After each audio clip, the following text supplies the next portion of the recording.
Hey YouTube, it's ICU and welcome to the 197th episode of Best Tech Info and Rumors.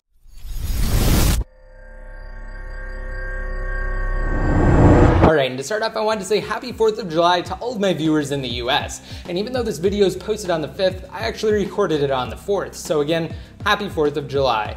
And now to preface this episode, I just wanted to say that I'm mostly going to be talking about 3 different topics. Now the first will be iOS 7.1.2, Apple's latest public firmware, as well as the Untethered Pangu Jailbreak utility. Next up, we're going to discuss how it's possible to obtain paid application codes from Apple's App Store for free legally while simultaneously supporting the developers of said applications. And finally, we're going to discuss a couple of new and exciting leaks surrounding Apple's upcoming next generation iPhone, presumably the iPhone 6. Alright, to start off, let's talk about jailbreaking. So recently, as I'm sure the majority of you are already aware because I've covered it numerous times on my channel already, a new dev team by the name of the Pangu team released an updated Untethered Jailbreak utility to function on iOS 7.1.x on all iOS-based devices. Now, following that utility's release, Apple pushed out iOS 7.1.2 to the general public. And before discussing the update in more depth, if you have yet to watch any of my previous videos covering Pangu, such as whether the utility is legitimate, its origins,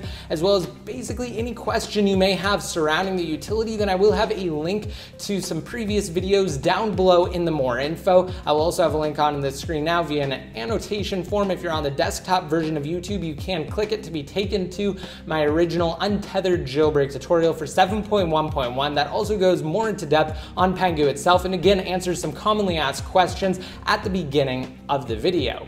Now, with that out of the way, let's discuss iOS 7.1.2. So again, kind of recapping, I'm going to reference some content from jailbreakpangu.com, which of course I will have linked to below. So recently, in an unexpected and certainly surprise release, a new dev team, again dubbed the Pangu team, released their Untethered Jailbreak 7.1.1 and now 7.1.2 utility to the public that's capable of, again, jailbreaking all iDevices, including the iPhone 5S, the iPhone 5C, the iPhone 5, the iPhone 4S, the iPhone 4, the iPad Air, the 2nd generation Retina display iPad mini, the original iPad mini, the 4th generation iPad, the 3rd generation iPad, the iPad 2, and the 5th generation iPod Touch on Apple's latest public firmware. And actually, prior to the release of 7.1.2, the Pangu team created the utility with the intent of functioning on 7.1.2 regardless of whether Apple patched the vulnerabilities exploited by Pangu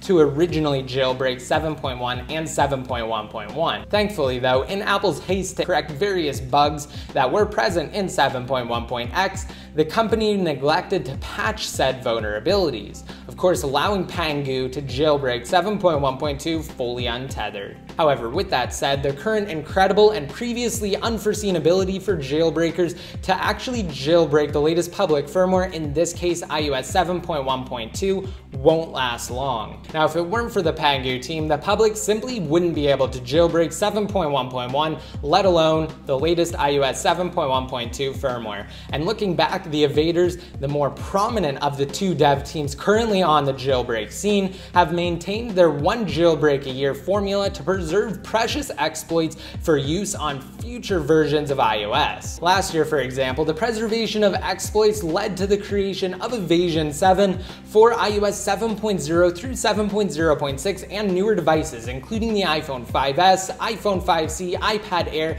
and again the 2nd generation Retina display iPad mini. However, in a welcome and certainly unpredictable move, the newly established Pangu team quickly asserted themselves on the jailbreak scene and effectively accomplished their goal, quote, to let the world know that China has top technical talent. And now thanks to Pangu, the world can now jailbreak iOS 7.1.x, but not for long. Although Apple didn't close the vulnerabilities exploited by Pangu in their recent 7.1.2 release, they will issue an update in the foreseeable future to patch Pangu, likely iOS 7.1.3. And assuming the company does issue 7.1.3, like iOS 7.1 patched Evasion 7, the public will no longer be able to utilize Pangu to jailbreak 7.1.3, and those who update will regrettably forfeit their ability to jailbreak. And if you're holding off on jailbreaking until the evaders release an updated version of Evasion 7 to support iOS 7.1 through 7.1.2, don't. As I stated in my previous video, again showing you guys how to jailbreak iOS 7.1.1, in the actual beginning of that video, I discussed various questions and answered them, and one of said questions was actually whether the evaders will update Evasion, and again, they won't. For a detailed explanation on that, you can check out the link that I have listed down below in the more info to again go to that video. And backing up, let's actually discuss iOS 7.1.2 as a firmware update. First, I just kind of wanted to get some of the jailbreaking stuff out of the way and kind of dispel a few things regarding Pangu. So now let's move back to iOS 7.1.2 and the latest update. So following Apple's release of iOS 7.1.1 over 2 months ago, the company issued iOS 7.1.2 to the public for all iPhone, iPad, and iPod Touch models. And while the update itself is relatively minor, offering mostly bug fixes and security enhancements, it does correct a severe issue with email attachments not encrypting properly. And while bug fixes are certainly nice and usually a welcome addition to any release, jailbreakers typically avoid iOS updates, seeing as they've historically patched the vulnerabilities exploited in past utilities. However, as I just detailed, thankfully due to Pangu thinking ahead, the original Pangu jailbreak utility as well as the updated 1.1.0 version of Pangu can successfully jailbreak iOS 7.1.2 untethered. And naturally, I did create a jailbreak tutorial on the actual updated firmware, which of course can be found on my channel or listed down below. Now, moving on, I want to discuss Free App Life, a service brought to you by myself and Adrian from Jailbreak Nation and iPod Uplink. Now, I have made quite a few videos covering Free App Life in the past. However, I'm really excited with the way things are starting to move in the direction we're heading with Free App Life. And I will actually post a dedicated video tutorial covering Free App Life relatively soon, but I'm actually waiting on an exciting update that's currently in the works. So for now, I wanted to talk about some of the things that we've been working on recently. So the latest Free App Life advancement is here. I'm excited to announce that earlier this week, we launched an updated offers wall. And in addition to offering a near perfect success rate for attempted offers, provided the install process is followed correctly, duplicates are now a thing of the past. Furthermore, all offers are tested thoroughly prior to their approval for significantly improved accuracy. Now, if you haven't used Free App Life in the past, let me give you guys a quick tutorial. Essentially, just visit bit.ly/getfreeapplife or freeapplife.com inside of mobile Safari. And then once you've downloaded Free App Life, simply open the application. If you were referred to the service by a friend or family member, input their referral code, and they'll actually earn 50% of the points that you generate for the lifetime of your account. And that'll actually be useful when you refer users to Free App Life, because you can essentially earn an unlimited number of points. So keep that in mind, and with that said, let's go ahead and continue. So first of all, when you open Free App Life, you'll be greeted by the offers wall. This is the core concept behind Free App Life, and it's how you'll actually earn points. All you have to do is tap on any of the offers that you want to attempt, and then once you've done that, you can simply tap the button to continue to the offer. It will then redirect you to the App Store, where you will be required to actually download the application, input your iTunes password as usual, and once the app is downloaded, open it and interact with it for at least 60 seconds. And then you can return back to Free App Life and refresh.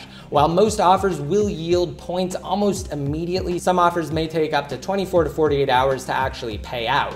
And now that you've earned some points, you may be asking, well, what do I do with these points? That's a great question. When you go down to the rewards tab at the bottom, you'll not only be able to earn some of the best and most popular paid applications from Apple's App Store, but you'll also be able to redeem things like gift cards and bigger electronic devices, provided you've earned enough points. And if you were to redeem an application code, all you have to do is claim the reward, and then you'll instantly have a button to actually be taken to the App Store to apply the code directly to your account and immediately download the application. It's a really great alternative for those who don't want to pay for apps, and it's also extremely easy to do. You can actually do it while you're in the middle of other things, such as watching TV. Now, if you want to earn more points, definitely refer users to the service. And as of now, we're holding a giveaway in which you'll be able to receive 40,000 points simply by referring one user to Free App Life. And not only will you be entered into that giveaway, but you'll also earn 50% of the points that that user generates for the lifetime of their account. And we're also working hard on Free App Life version 4, which will add a plethora of incredible features. So just be sure to stay tuned for that and various giveaways we're going to be holding in the near future, including console and iDevice giveaways. All right, now that you've earned some incredible prizes through free applife, let's talk about Apple's upcoming next generation iPhone 6. To preface though, I just wanted to say that it seems as though a majority of readers, or at least commentators on Facebook, have been significantly confused or simply haven't read the recent posts on BestTechInfo. So to clarify, as I've said numerous times, not only in this series, BestTechInfo and Rumors, but also on my YouTube channel in general, and even BestTechInfo in various articles I've written, everything surrounding Apple's upcoming iPhone 6 is just based on rumors and speculation, and it can and most certainly will change. Again, nothing pertaining to the unreleased device is confirmed until Apple officially announces it on stage later this year, most likely during the fall. So with that said, let's go ahead and continue with two new reports on BestTechInfo. So recently, 9to5Mac published photos of what's allegedly the front panel for Apple's upcoming iPhone 6, which again is rumored to be released this fall. This is actually the first time we've seen a component that could be reminiscent of the finalized front design. Now, these new photos feature a purported area of approximately 4.7 inches measuring diagonally for a larger display. And although that's definitely becoming common knowledge, at least throughout the Apple blogosphere, it further suggests that Apple is nearing mass production for their next iPhone. And if you want more details on that and you want to see additional pictures, again, just be sure to check out the link I have listed below. And now moving on to the leak that I was actually talking about previously when I prefaced these iPhone 6 articles, where numerous commentators on Facebook were confused regarding the iPhone 6 and regarding this particular leak. This image that I'm about to show you guys, or that I'm about to edit onto the screen now, is actually one of the latest iPhone 6 renders. It's not the official iPhone 6, it's just what two concept artists think the device may look like, again, based on these new rumors. So with that said, continuing on to the news, ensuing the previous alleged iPhone 6 front panel leak, what appears to be the same component was detailed in a video that was posted on a Chinese blog by the name of iFanner. Now, similar to the previous leak, the purported front panel for Apple's upcoming iPhone 6 that's highlighted in the video embedded on the post that's linked to below features the same physical modifications and enhancements. And while the panel is noticeably wider and taller than that of the iPhone 5S, 5C, and 5, presumably to accommodate a larger 4.7-inch display, it sports a thinner bezel profile than that of its predecessor, and features a slight curvature that frames the sides of the panel. And the video, although brief and of relatively low quality, emphasizes that the device may still be able to be used with a single hand. And additionally, in a separate report from Mac Rumors, unnamed, quote, reliable sources suggest that Apple is expected to start shipping the iPhone 6 to the United States in mass quantities from China during the second half of August. Now, the aforementioned sources also suggest that the iPhone 6 will be announced sometime within the beginning of September, with the next generation iPhone launching later that month. All right, and that pretty much concludes everything I wanted to discuss in this week's episode. Complete summaries can be found on BestTechInfo. If you haven't visited the site recently, it did receive a massive redesign, so just be sure to navigate to besttechinfo.com inside of your browsers, and it's recommended that you do so on your desktop rather than a mobile device.